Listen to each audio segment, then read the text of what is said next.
ఇప్పుడు ఈ టైంలో మాక్ టెస్ట్‌లు రాయడం అనేది సేఫ్ అంటారా? అంటే ఎక్కువ మాక్ టెస్ట్‌లు రాస్తే మన స్కోర్ ఇంకా బెటర్ అయ్యే ఛాన్సెస్ ఉంటాయా? ఎగ్జాక్ట్లీ అండి. హ్మ్.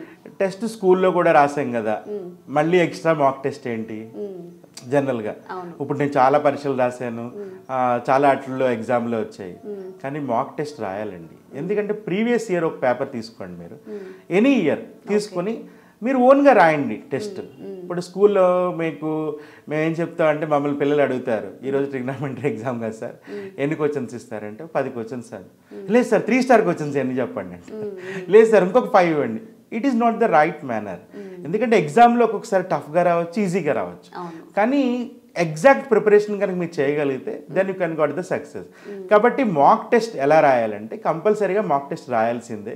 రాసి టైం చూసుకుని రాయాలి. ఇప్పుడు మనకి ఇచ్చిన 3 hours సరిపోతుంది. కానీ మాక్ టెస్ట్ ప్రిపరేషన్ అన్నది ప్రీవియస్ ఇయర్స్లో ఏమిస్తున్నారు, ఒకవేళ క్వశ్చన్ మాత్రం ఇక్కడ మనకు కంపల్సరీగా టెస్ట్ రాసేటప్పుడు ఒక్కటే మెయిన్గా పాటించాల్సింది ఏంటంటే క్వశ్చన్స్ 2 times చదవాలండి. Analysis of the question is important rather than the reading. మీరు క్వశ్చన్ ఇచ్చారు చేసేసుకుంటూ వెళ్ళిపోతున్నారు. అదే క్వశ్చన్ ట్విస్ట్ చేసి ఇచ్చాడు ఎగ్జామ్లో, జస్ట్ అటు ఇటు మారుస్తారు అంతే. కంగారు పడిపోతారు పిల్లలు, మాకు చెప్పలేదు మాకు రాని క్వశ్చన్ వచ్చిందని. No, that is exactly answer ఒకటే. They will form the questions differently only. కాబట్టి క్వశ్చన్ని 2 to 3 times చదవండి. What is the given data, what is the proven data. Before then they will give the data, after then you have prove it only.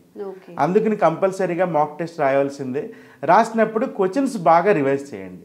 2-3 సార్లు చదవాలి ప్రతి క్వశ్చన్ని కూడా.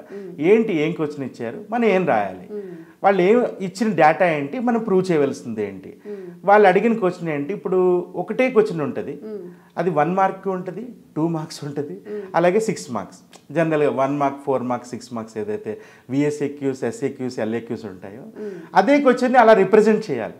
కాబట్టి దాన్ని అడిగిన క్వశ్చన్ ఏంటి, మనం ఎలా రిప్రజెంట్ చేయాలి, టైం చూసుకోవాలి. ఇప్పుడు మీరు సోషల్ ఉంది, ప్రజెంట్ రాసుకుంటూ వెళ్ళిపోతారు, లాస్ట్కి వచ్చేసరికి 3-4 క్వశ్చన్లు మిగిలిపోతాయి, మన అక్కడ మార్కులు పోతాయి. కాబట్టి ఎంత టైంకి ఎంత మేనేజ్మెంట్ అన్నది, టైం మేనేజ్మెంట్ అన్నది థియరీ పార్ట్స్లో కంపల్సరీగా మాక్ టెస్ట్ రాయాల్సిందే అండి. ఇప్పుడు మ్యాథ్స్లో ఆల్మోస్ట్గా సైన్స్లో ప్రెజెంటేషన్ టైం సరిపోతుంది. కానీ ఏదైతే థియరీ పార్ట్స్ ఉంటాయో అక్కడికి వచ్చేటప్పటికి మనకి కంపల్సరీగా మాక్ టెస్ట్ రాయాల్సిందే. అయితే మ్యాథ్స్కి ఎంత భయపడతారో థియరీ సబ్జెక్ట్స్ అన్నట్టు మీరు చెప్పినట్టుగా సోషల్ కానివ్వండి, ఇంగ్లీష్ కానివ్వండి, ఈ సబ్జెక్ట్స్ని ఎలా ప్రజెంట్ చేయాలి? ప్రజెంటేషన్ ఒక్కటేనండి. మనకి సోషల్ వచ్చేటప్పటికి అందరూ ఏమనుకుంటారంటే, మాకు అప్పుడు సోషల్ చెప్పినప్పుడు అశోకుడు చెట్లు నాటించునని ఉండేది. నేను అదే కామన్గా అశోకుడు చెట్లు నాటించును, పొడవైన చెట్లు నాటించును, రోడ్డుకి ఇరువైపులా నాటించును, ఒకటే point 3 times. But that is not a right manner. ఒక పాయింట్స్ వైజ్ రాయాలి. ఇప్పుడు నువ్వేం చెప్పాలనుకుంటున్నావు, వాళ్ళకి మొత్తం అంతా గోత్రు అవ్వరు. కానీ ఏదైతే మనం 1-2 క్వశ్చన్ బట్టి వాళ్ళకి అర్థమైపోతుంది. They gone through so many years of experience to read these things. పిల్లలు ఏం రాస్తారో స్టోరీలు వాళ్ళకి తెలుసు. కాబట్టి ఒక కాన్సెప్ట్ని ఎలా ప్రజెంట్ చేయాలంటే సైడ్ హెడ్డింగ్స్ కంపల్సరీ మెన్షన్ చేయాలండి. మీరు సోషల్లో కానీ ఇయర్స్ గుర్తుపెట్టుకోవాలి కంపల్సరీగా. ఇయర్స్ ఒకటి గుర్తుపెట్టుకోవాలి, సైడ్ హెడ్డింగ్స్ గుర్తుపెట్టుకోవాలి, అండర్లైన్ చేయాలి. మీరు ఏవైతే స్పెసిఫిక్గా పాయింట్స్ చెప్తున్నారో అండర్లైన్ చేయాలి. చేస్తే మీకు టైం సరిపోతుంది. అలాగే ఇంగ్లీష్లో మాత్రం గ్రామర్ ప్రజెంటేషన్ అనేది మెయిన్ ఇంపార్టెంట్. గ్రామర్ ప్రజెంటేషను వాళ్ళు అడిగిన దానికి అదొకటే ఆన్సర్ రాస్తే చాలు. ఏ అని దీని ఉందని మళ్ళీ క్వశ్చన్ అంతా రాయక్కర్లేదు. అక్కడ యాన్ ఫస్ట్ దానికి యాన్ ఏంటో అంటే అది రాస్తే చాలు. అది మళ్ళీ అదంతా రాసి వీళ్ళు ఎక్కడో మార్క్ తప్పు చేసి they won't give the correct answers. Only answers ఒకటి రాస్తే చాలు. ఎగ్జాక్ట్లీ ఈ పేపర్కి, థియరీ పేపర్కి ఏంటంటే టైం మాత్రం చూసుకోవాలండి. మనం ఒక 1/2 an hourకి వాళ్ళు చెప్తారు, ఒకవేళ బెల్ల కొట్టకపోయినా మనం వాచ్ పట్టుకెళ్ళి కంపల్సరీగా టైం చూసుకుంటే then you can got exact good marks. Okay, జనరల్గా స్టూడెంట్స్ ఏం చేస్తారంటే పేపర్ ప్రజెంటేషన్ చాలా బాగుండాలి అని చెప్పి నీట్గా స్కేల్తో మార్క్స్ చేయడము, దాన్ని ఒక లైక్ అలంకరించడం అలా ఉండాలి. నిజంగా అన్ని సబ్జెక్ట్స్కి, మ్యాథ్స్ అని కాదు, ఇంగ్లీష్, సోషల్ అని కాదు, ఓవరాల్గా పేపర్ ప్రజెంటేషన్ అనేది ఎలా ఉంటే మనకి ఎక్కువ మార్క్స్ వచ్చే ఛాన్సెస్ ఉంటాయి? Paper presentation is an art అండి, అందరికి రాదు అది. చాలా మంది రైటింగ్ యావరేజ్గా ఉంటుంది, బాగుంటుంది. It is not none of the business. ఇప్పుడు దాని గురించి మనం జీరోస్ పెట్టి రైటింగ్ టెక్నిక్స్ నేర్చుకునే టైం అయితే లేదు. కాబట్టి మీరు ఏదైతే ఫస్ట్ క్వశ్చన్ రాయాలనుకుంటున్నారో ఆ క్వశ్చన్ లాస్ట్ పేజ్లో రఫ్ వర్క్ అని రాసుకోండి. లాస్ట్ పేజ్ ఏదైతే ఉంటుందో అక్కడ రఫ్ అని పెన్సిల్తో రాసుకొని అది మీరు ఎగ్జాక్ట్గా వచ్చి అనుకుంటేనే అది ప్రజెంట్ చేయాలి. మీరు ఫస్ట్ క్వశ్చన్ రాసారు, తప్పు వచ్చింది, కొట్టేస్తారు. ఫస్ట్ పేపర్లోనే ఎలా ఉంటే కొంచెం నెగిటివ్ ఒపీనియన్ వచ్చేస్తుంది. ఎవరైతే పేపర్ బెస్ట్ ఇంప్రెషన్ అంటారు కాబట్టి ఇప్పుడు వాళ్ళకి రోజుకి 30 పేపర్లు 40 పేపర్లు ఇస్తారు. ఫస్ట్ వీడికి ఏం రాదు. జనరల్ సైకాలజీ అందరూ అలా ఉంటారని నేను చెప్పను. జనరల్ సైకాలజీ ఎలా ఉంటుంది అంటే ఫస్ట్ క్వశ్చన్ తప్పు రాస్తాడు కాబట్టి కట్ చేసేస్తారు. అంటే ఏదో ఇప్పుడు 6 మార్క్స్ పడి కోరుతున్న 5 వేసారు అనుకోండి, అలా ఒక 5-6 అట్లు వేస్తే మన మార్క్స్ పోతాయి కదా. కాబట్టి మీరు ఏదైతే ప్రజెంట్ చేద్దాం అనుకుంటున్నారో లాస్ట్ పేజ్కి వెళ్ళండి, రఫ్ వర్క్లో రాసుకోండి. రాసుకుని ఇక్కడ కరెక్ట్గానే వచ్చింది, దెన్ ఐ కెన్ ప్రజెంట్ అని నీట్గా ప్రజెంట్ చేయండి అంతే. కంపల్సరీగా ఇప్పుడు సెక్షన్ ఏ రాస్తున్నారు మేడం మీరు, సెక్షన్ ఏ రాసినప్పుడు సెక్షన్ ఏ ఫస్ట్ క్వశ్చన్ ఆన్సర్ క్లియర్గా మెన్షన్ చేయండి. కంగారుగా రాస్తే వాళ్ళు చాలా పేపర్లు దిద్దుతారు. ఇది బోర్డ్ ఎగ్జామ్. నీట్గా ఎప్పుడైతే సెక్షన్ ఏ ఫస్ట్ క్వశ్చన్ ఆన్సర్ నీట్గా క్లియర్గా స్టార్ట్ చేయండి. అయిపోయింది, ఒక లైన్ గ్యాప్ వదలండి, మళ్ళీ అక్కడే 2 పెట్టేసి అట్లీస్ట్ ఒక 1 లైన్ వదలండి, సరిపోద్ది. మీకు ఇచ్చిన పేపర్ వాళ్ళు సరిపోతుంది, సరిపోయేటట్టే ఇస్తారు కూడా. కాబట్టి అక్కడే రాసేసారనుకోండి, అక్కడక్కడే రాసేస్తుంటే వాళ్ళకి వాళ్ళకి దే ఫీల్ వెరీ ఇరిటేట్. ఒక్క లైన్ వదిలేసి సెకండ్ క్వశ్చన్ అలా ఫస్ట్ అయిపోయింది, సెకండ్ అయిపోయింది. ఎప్పుడైతే VSEQs 1 word ఆన్సర్స్ ఉన్నవి మాత్రం ఒకచోటే రాయాలండి. ఇప్పుడు సెక్షన్ ఏ రాశారు, మళ్ళీ సెక్షన్ సిలో ఒక పాట రాసి మళ్ళీ సెక్షన్ బికి వెళ్ళి మళ్ళీ సెక్షన్ ఏకి వచ్చి ఇలా ప్రజెంట్ చేయకూడదు. ఎప్పుడైతే మీరు LAQsతో స్టార్ట్ చేయాలంటే LAQs చేయండి, తర్వాత SAQ, తర్వాత VSEQ. కానీ VSEQs మాత్రం ఎప్పుడు కూడా ఒక దగ్గరే రాయాలండి కంపల్సరీగా. మీరు సెక్షన్ సిలో VSEQs ఉన్నాయి అంటే 1 word ఆన్సర్స్ 1 line ఆన్సర్ అవన్నీ ఒక దగ్గరే రాయండి క్లియర్గా నీట్గా. Then you got the good marks. అట్లాగే మీకు ఇప్పుడు ఏదో throwing an object is a parabola అని ఏదో ఉంది, ఆ పారాబోలా డయాగ్రామ్ వేయండి. కంపల్సరీగా ఫిజిక్స్లో కానీ మ్యాథ్స్లో కానీ డయాగ్రామ్ ఉంటే డయాగ్రామ్ వేయండి. ఆ డయాగ్రామ్కే they will give more marks. అది కెమిస్ట్రీలో ఈక్వేషన్ వేసారు మీరు, దాన్ని మార్క్ చేయండి, ఒక చిన్న డబ్బా కొట్టండి.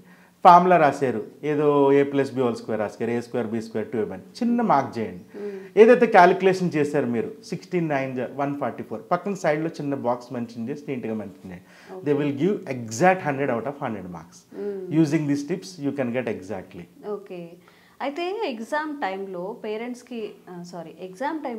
పిల్లలకి ఎంత ప్రెషర్ ఉంటుందో పేరెంట్స్ కూడా అలానే ఉంటుంది. ఎక్కువసేపు చదవట్లేదని ఫీల్ అవుతూ ఉంటారు, లేకపోతే 1 year కష్టపడ్డావు ఎందుకు ఇప్పుడు ఎక్కువగా చదవట్లేదను, లేకపోతే అలా రాయి ఇలా రాయి అని చెప్పి చాలా సజెషన్స్ ఇస్తూ ఉంటారు యాజ్ అ పేరెంట్గా. మరి వాళ్ళ సపోర్ట్ కానీ వాళ్ళ ఇన్వాల్వ్మెంట్ కానీ ఎంతవరకు ఉంటే మంచిది అంటారు? అసలు పేరెంట్స్గా మనమే ఇంటికి వచ్చిన తర్వాత ఏదో ఒక సీరియల్ చూస్తాం. వాళ్ళకి ఎగ్జామ్స్ ఉన్నా కూడా మనకు ఆగదు. లేదంటే మన ఇంట్లో గ్రాండ్ పేరెంట్స్ ఉంటారు, వాళ్ళు అదే టైంలో మంచి సీరియల్స్ అప్పుడే వస్తాయి. ఆ టైంలో మనం చూస్తూ ఉంటాం mobile. It is not a right manner. వాళ్ళకి ఎగ్జామ్స్ ఉన్నాయి, కంపల్సరీగా ఈ ఎలక్ట్రానిక్ మీడియా సోషల్ మీడియా అన్నీ బంద్ చేసుకుని మనం కూడా వాడు ఏంటి తిన్నాడా, అది వేళ ఎగ్జామ్ రాసాడా, నాన్న ఎగ్జామ్ ఎలా రాసావు ఈరోజు, అసలు ఎక్కడ నీకు డిఫికల్టీ అవుతుంది, దానికి ఏదైనా వేరే మార్గం అని చెప్పాలా. ఇప్పుడు నేను మ్యాథ్స్ టీచర్, నేను చెప్పడం మీకు అది ఇష్టం లేదు, మీకు నచ్చదు, అసలు నేను చెప్తుంటేనే మీకు ఇష్టం లేదు, go through the social media, అది ఏదైనా యూట్యూబ్లో ఒక లెసన్ వినండి, దాని మీద నేర్చుకోండి. ఎందుకంటే మీ టీచర్ నచ్చకపోతే ఎప్పుడైతే పిల్లవాడికి కంపల్సరీగా వాడు ఇష్టపడ్డు. ఎందుకు నచ్చకపోవడం అంటే ఎప్పుడో ఏదైనా తిట్టుండడం లేకపోతే అది దే వోంట్. ఇప్పుడు మీకు ఇష్టమైన టీచర్లు చెప్పమన్నారు, ఏదో సోషల్ చెప్తారు లేదా తెలుగు చెప్తారు, ఎవరొకరు చెప్తారు. మ్యాథ్స్ టీచర్ అనేసరికి ఎప్పుడు ఆయన ఇలాగే చేయమంటాడు అనేసరికి they won't love the teacher. అంటే ఒక విధమైన ఇది ఉండదు. అప్పుడు మీరు ఏం చేయాలి, యూట్యూబ్లో చూసుకోండి, నా లెసన్స్ నేర్చుకోండి, దాన్ని ప్రజెంటేషన్ చేసుకోండి. పిల్లల్ని కంపల్సరీగా వాళ్ళకి రైట్ ఫుడ్ ఇవ్వాలి. మనం ఇప్పుడు ఎగ్జామ్ ఉందండి, రేపు ఎగ్జామ్ ఉంది, ఈరోజు మనం చికెన్ బిర్యానీ తిన్నాం అనుకోండి, ఏమవుతుంది, దాంట్లో ఒక్కొక్కసారి పడుతుంది, ఒక్కొక్కసారి పడదు. అప్పుడు ఏముంది, హెవీ అవుతుంది, తర్వాత నెక్స్ట్ డే అది ఇంపాక్ట్ అవుతుంది. చాలాసార్లు ఎగ్జామ్స్లో అలా జరిగిన విషయాలు ఉన్నాయి. కాబట్టి బిఫోర్ 5 to 10 days కంపల్సరీగా ఇలాంటి మసాలాలు, ఇలాంటి నాన్ వెజ్ లేదా ఇలా తినకూడదని కాదు, కానీ తింటే it will harm for you. ఏదో బయట పానీపూరి తిన్నారు, ఏదో మీకు ఏదో ఇండైజెషన్ ప్రాబ్లం వచ్చింది, it leads to your health.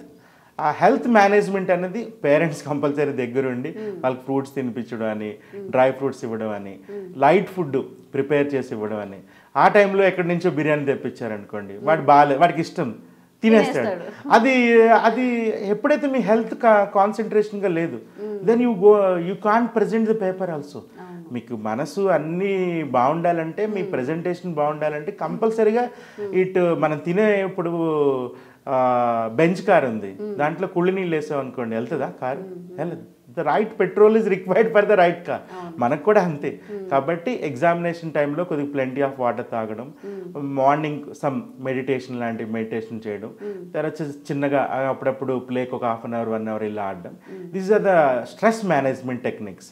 ఇవన్నీ పేరెంట్స్ కూడా దగ్గర ఉండి, వాళ్ళు కూడా ఎలక్ట్రానిక్ మీడియాని అన్ని బంద్ చేసుకుని, సోషల్ మీడియాని కానీ వాళ్ళు they can support to their children. ఎక్కడో అర్థం కాలేదు, ఇంకా వాడు చాలా భయపడిపోతున్నాడు, వాడికి ఒక ట్యూటర్ని పెట్టడం అనో, లేకపోతే ఏదైనా ఆల్టర్నేట్ సోర్స్ ఉందో చూడడమో చూసి they can plan that, they can got the success. అందరూ ఎదురు చూసేది ర్యాంక్స్ కోసం అండి. ఎంత ప్రిపేర్ అయినా కానీ మనం ఈ ఇయర్స్ మొత్తం మనం యూజ్ అవుతుంది మనకి. ఏడాది మొత్తం ప్రిపేర్ అయింది. పేరెంట్స్ కానీ పిల్లలు కానీ డ్రీమ్స్ ఏంటంటే ఎక్కువ స్కోర్ చేయాలి, టాప్ ర్యాంక్ చేయాలి అని చెప్పి. మరి ఈ తక్కువ టైంలో డీవియేషన్స్ లేకుండా నిజంగా మంచి స్కోర్ రావాలి, టాప్ 5లోను టాప్ 3లోను ఉండాలి అంటే ఏం చేయాలి? అసలు ర్యాంక్ అన్న విషయం వదిలేయండి, వదలరు, అదే కావాలి, ర్యాంక్ కావాలి. అది యూ కాంట్ జడ్జ్ ఇట్. ఇప్పుడు ఫస్ట్ ర్యాంక్ ఐఐటీలో ఫస్ట్ ర్యాంక్ వచ్చిన వాళ్ళు ఏం చేస్తున్నారు? ఇప్పుడు ఐఐటీలో ఫస్ట్ ర్యాంక్ వచ్చిన వాళ్ళు 10 years బ్యాక్ ఫస్ట్ ర్యాంక్ వచ్చారు, వాళ్ళు ఏం చేస్తున్నారు? ఏదో కంపెనీలో జాబ్ చేస్తారు అంతే. ఇప్పుడు మరి ఇలాన్ మస్క్ ఫస్ట్ ర్యాంక్ వచ్చిందా? అలాగే రాలేదు. ఇప్పుడు సచిన్ టెండూల్కర్ ఫస్ట్ ర్యాంక్ వచ్చిందా? రాలేదు. అసలు ర్యాంక్ అన్న కాన్సెప్టే వదిలేండి. It is not a good thing. ఎప్పుడైనా హెల్తియెస్ట్ కాంపిటీషన్ ఉండాలి. You won't judge by the. ఇప్పుడు ఐన్స్టీన్ తీసుకొచ్చి నువ్వు 10 kilometers పరిగెట్టంటే 6 రోజుల్లో ఆయన పరిగెట్టగలిగేవాడా? పరిగెట్టలేడు. He is very much particular in the ఏదైతే ఆయన ఈజ్ ఈక్వల్ టు MC² కనుక్కున్నాడు దాని మీదే రీసెర్చ్ చేశారు. He is very much knowledge in that only. పిల్లలకి they have the so many skills rather then the teaching. You won't pressurise. వాళ్ళు ఇదే చెయ్యి. ఇప్పుడు మీకు ఐఐటీలో మీరు చిన్నప్పుడు చదవాలనుకున్నారు, నేనే అనుకున్నాను అదే చదవాలని, నాకు ర్యాంక్ రాలేదు. మా అబ్బాయి నేను ఐఐటీలో రావాలి అంటే వాడికి ఇష్టం లేని ఎక్కడొస్తుంది? వాడికి let them leave, what ever choose it, they know that. ఇప్పుడు అంతకుముందు అంటే ఏం చదివితే ఏం చదవాలనేది ఏం తెలిసింది కదా ఎవరికి. ఇప్పుడు గూగుల్ చేస్తే సో మెనీ ఆప్షన్స్. కాబట్టి ర్యాంక్ మీద ఎప్పుడు ప్రెజర్ చేయకూడదు పిల్లల్ని. But don't compare the students with any other. మీ స్టూడెంట్ని మీ పక్కన ఎవరితో వాడికి ర్యాంక్ వచ్చింది, వాడికి ర్యాంక్ ఎందుకు, వాడికి ర్యాంక్ వస్తే ఏం చేస్తాడు? ఇప్పుడు ర్యాంక్ అసలు కంపేర్ చేయొద్దు. పిల్లల్ని ఎప్పుడు కూడా డిస్క్రిమినేట్ చేయొద్దు, కంపేర్ చేయొద్దు, వేరే వాళ్ళతో కంపేర్ చేయొద్దు. పేరెంట్స్లో ఉండాలి, టీచర్స్లో కూడా ఉండాలి. ఆ యూనిక్నెస్ ఉంటుంది. ఒక స్టూడెంట్ ఒక యూనిక్నెస్ ఉంటుంది, అంతేగాని ర్యాంక్స్ మీద ఎప్పుడు ఫోకస్ చేయొద్దు. It is not the right manner. First rank వస్తేనే వాడు పని చేస్తాడు, it is not the good thing. It created the schools and management first rank అని దే ఆర్ ఇంజెక్టెడ్ ఓన్లీ. ఇప్పుడు that is the business for their institution. నేను కూడా ఇన్స్టిట్యూట్లో పనిచేస్తున్నాను. నాకు ఫస్ట్ ర్యాంక్ వచ్చిన వాళ్ళైతే వస్తారా? అదేం లేదు. అంటే they created like that only. It is not right fit for the rank system. నిజంగా ఈ విషయాలన్నీ గుర్తుపెట్టుకుంటే మీరు అన్నట్టుగా ర్యాంక్ కాదు, సబ్జెక్ట్ ఓరియంటెడ్గా చదువుకోవడం. ఆ సబ్జెక్ట్ మనకి ఫర్దర్గా యూజ్ అవుతుంది కాబట్టి ర్యాంక్ వెనక పడద్దు, సబ్జెక్ట్ నేర్చుకోండి అని పేరెంట్స్కి చెప్పాలి, స్టూడెంట్స్కి చెప్పాలి, అట్ ద సేమ్ టైం టీచర్స్కి కూడా చెప్పాలండి. చాలా మంచి విషయాలు చెప్పారు. Thank you. Thank you very much.